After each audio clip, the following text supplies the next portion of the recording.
Aim. Fire!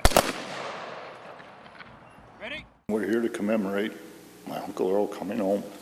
As it was stated, our grandparents wished that my Uncle Earl would be brought home, and we're here to experience that today.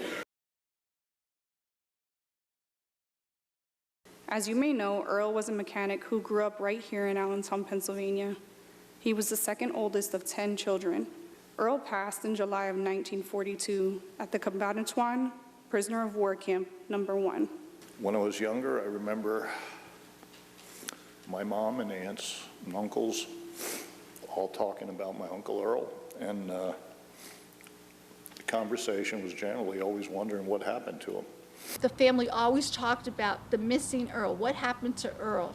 I wanted to know, for my grandparents' sake and for my mom and my dad's sake. My dad was my uncle's best friend. We're one of the only countries, if not the only country, that has the effort and the funds to go back and retrieve the soldiers, both men and women that have fallen. As a military member, believe into your core.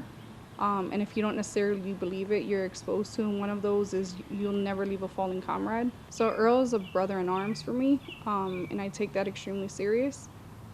If it weren't for the Earls of the world, I wouldn't have a path of which to follow. There would be no legacy for us to follow.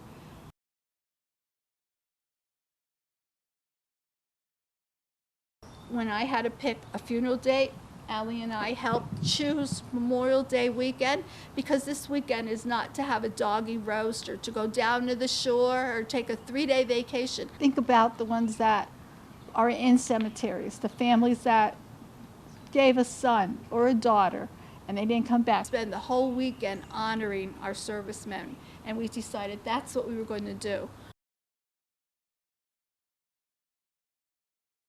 But every hot dog, every burger, every spin around a lake or a drink with friends or family, consider it a debt that was purchased by someone else. This is the one to honor the ones who've paid their life in blood, whose moms never saw them again, whose dads wept in private, whose wives raised kids alone, and whose kids only remembered them from pictures.